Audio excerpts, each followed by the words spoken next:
Hospitality can be one of the toughest industries in the world. Our guests are trusting us to enjoy their anniversaries, their birthdays, or even just a night out. People appreciate coming to a venue and seeing smiles, seeing a willing attitude to create peak service and to set up the stage for an incredible evening or a day where it could be a memory that will last a lifetime. One of these venues that are always delivering incredible hospitality is the Anama Concept Boutique Winery in the village of Lythrodontas in Cyprus. The owners behind this is a beautiful couple who've become some of our best friends, Lefteris Mohianakis and Kristina Apostolou. This week's episode, I sit down with Kristina, who's the creative director and the designer behind the Anama Concept. She shares her unique story transitioning from contemporary jewelry to the world of wine and their unique beginnings and the pace of how the Anama Concept was born, including in 2024 winning one of the top 100 luxury wine brands in the world. Make sure you tune in next week as I also sit down with Lefteris, the Oneologist behind the Anama Concept. Welcome to the Business Mentor Podcast.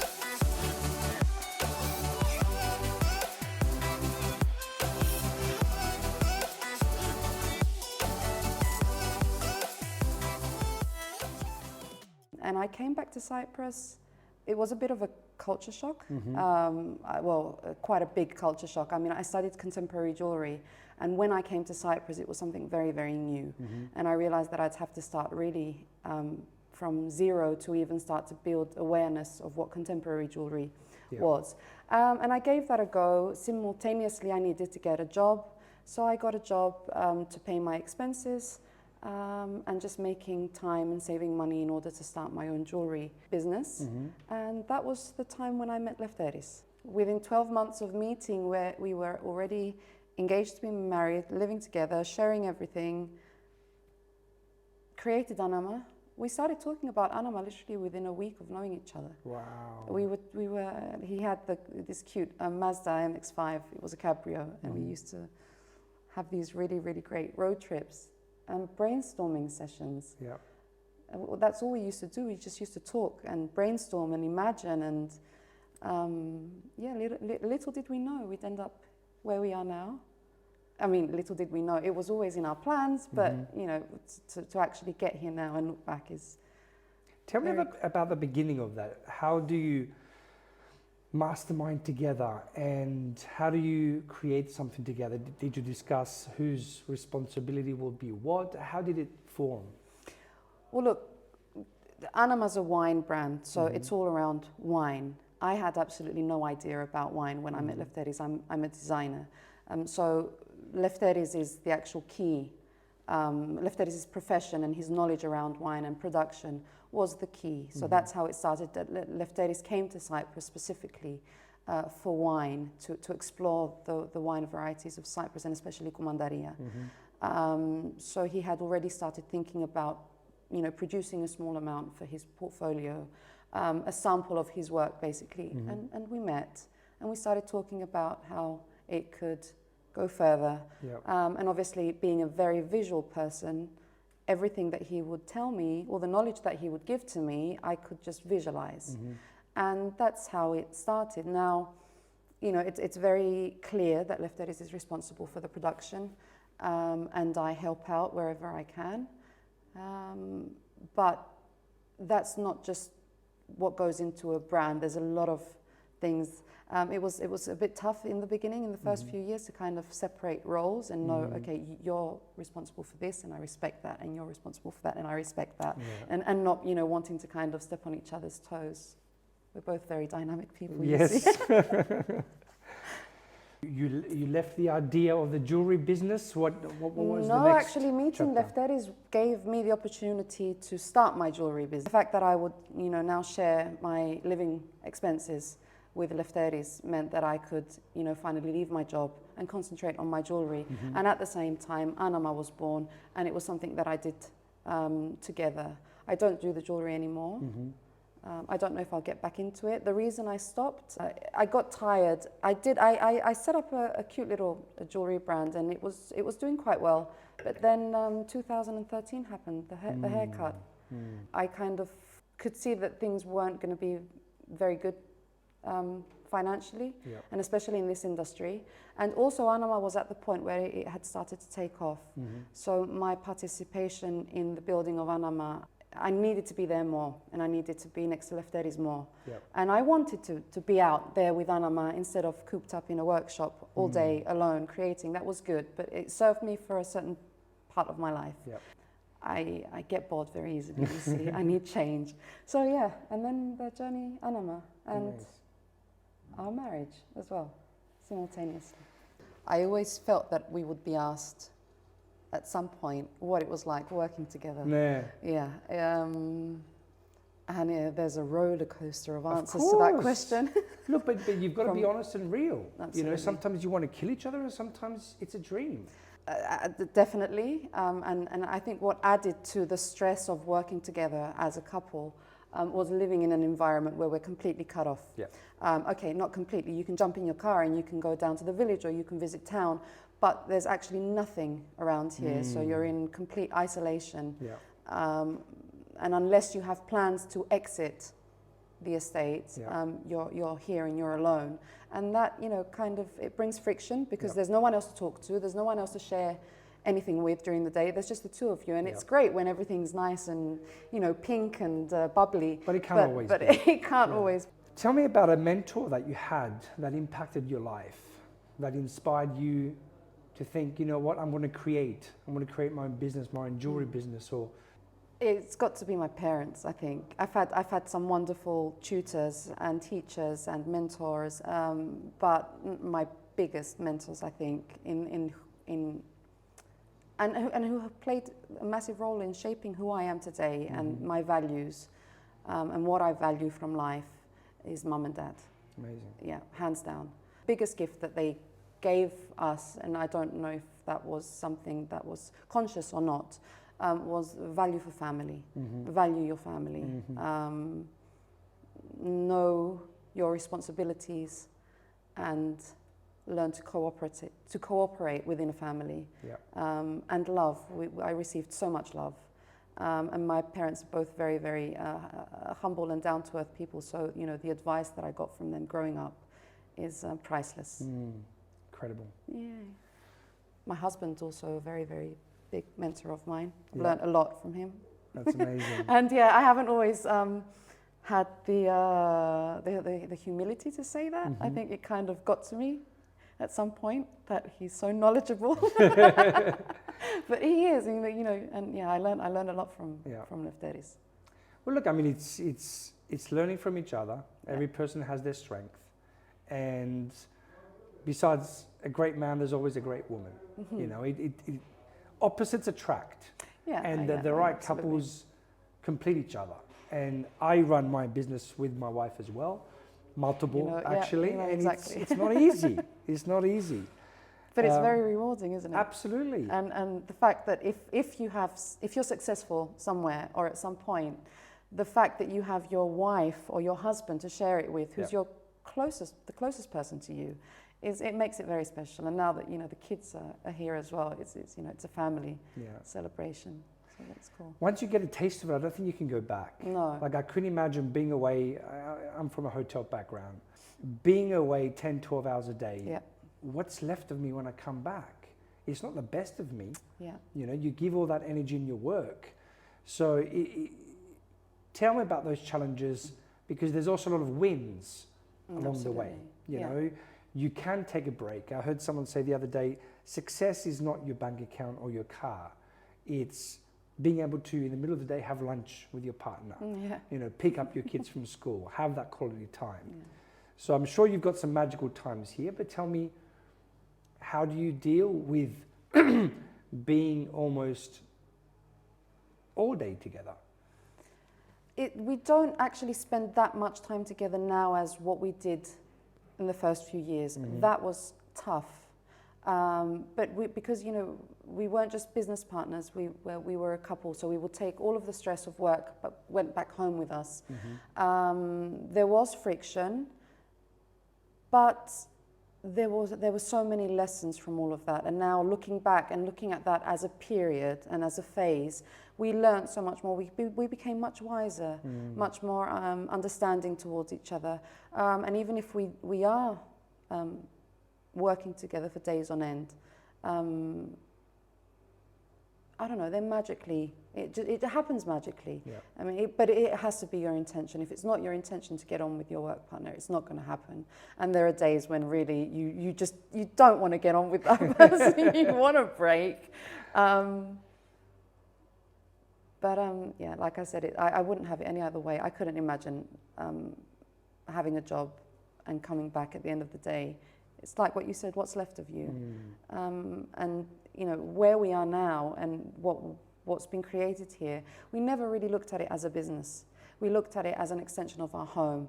It was built and it was created around what we wanted and what we enjoyed and what we would like to see, the environment we would like to see our children growing up. And we slowly built that one step at a time because there were no funds. Yeah.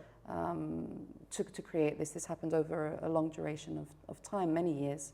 It brought us together as a family. It almost broke us at some point throughout the journey. Yeah. But then, getting through that hurdle and looking at that phase of our life now where I'm like, that was probably the biggest blessing ever. To have the strength to say, okay, things need to change and we need to find ourselves again and family. Amazing. Family. What advice would you give to someone who's maybe in a similar situation, wanting to grow a business with their partner, or maybe in the process of growing one or starting one? What is the biggest piece of advice you would give on that? Respect the other person and respect their profession, respect their area of knowledge, and be open to receive constructive criticism from your spouse, from your business partner. Working on our ego is always a very, very good idea. To not take things personally. Yeah. I've been, Lefteris has definitely been the strictest judgment that I've ever received, and I'm sure I have been for Lefteris as well, but I'd rather hear it from my husband rather than from anyone else. Yeah. And it might sound very fairy tale, but it's not. There's everyday life and hurdles.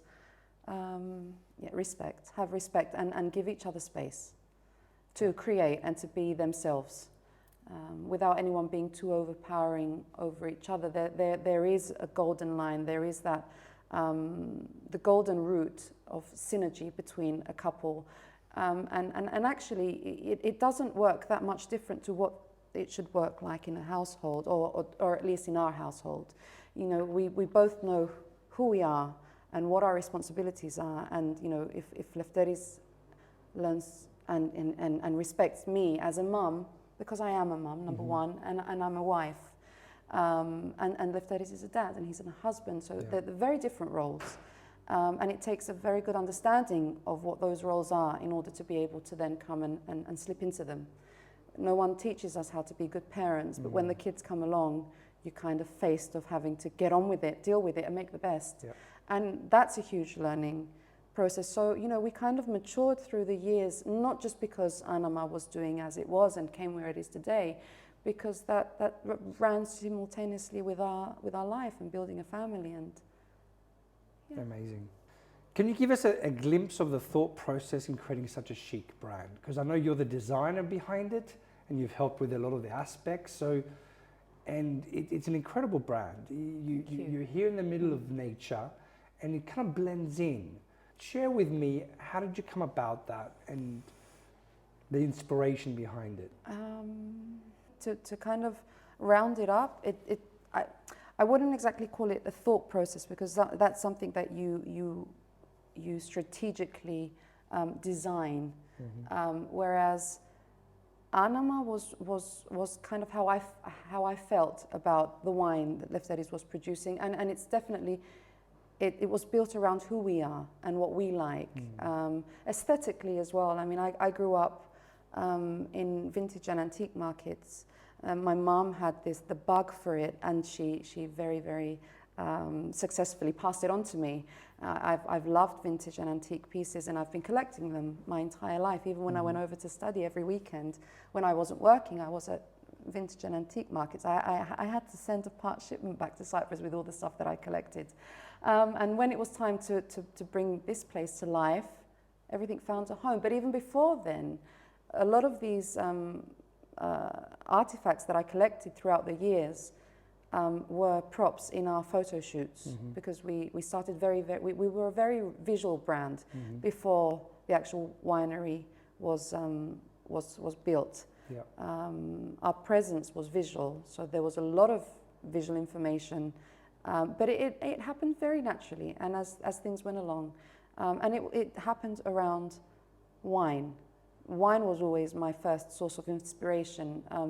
The visual projects that we used to run and still run, they always start at the new vintages, the new harvests, the tastings, the flavors, the emotions that you get the memories that it sparks, and that's how it all comes together. Obviously, Lefteris has his personality, but the good thing is we actually do agree aesthetically on a lot of things, so we didn't have a lot of quarrels there, thank God. I love that. I love allowing the product itself to be the inspiration, you know, and it's trusting that process sometimes. Absolutely. And trusting your own intuition and your own thoughts that when the time comes, it will flow. Yeah. And like I said, I work in a very visual way. Lefteris is very good with knowledge. I'm very good with images. I'll have something to drink, and I'll be seeing pictures. It will the way I realize things is through images. I'll listen to a track of music, and I can. It's as if I can see visuals that go along with it, and it's the same with the wine. How is the experience to raise your children in and around your business? Because your home is literally there, right? Yeah.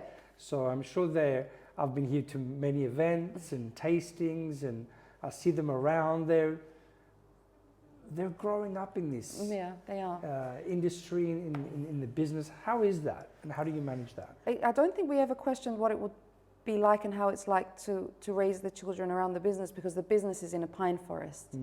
So it's a joy to have them here, and now that they're getting older, they're starting to want to get involved. Iris is very sociable, and she loves being here when people are here.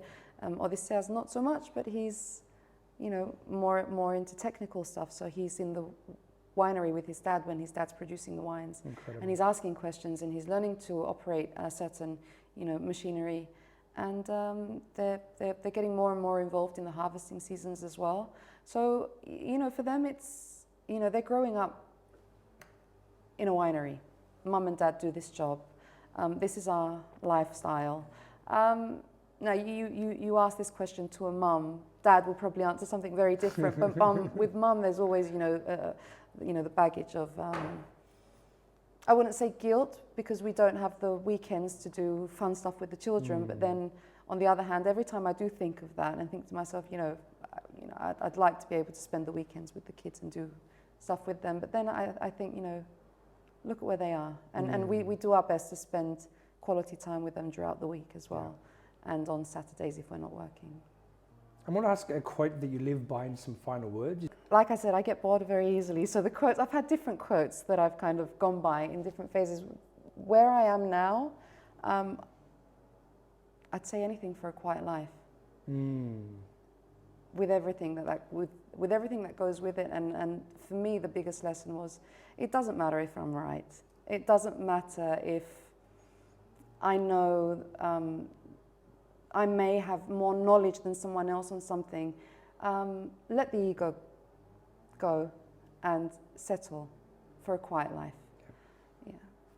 Cheers to that. Cheers to that. Thank you, Kristina. Wish you all the best. Thank you very much.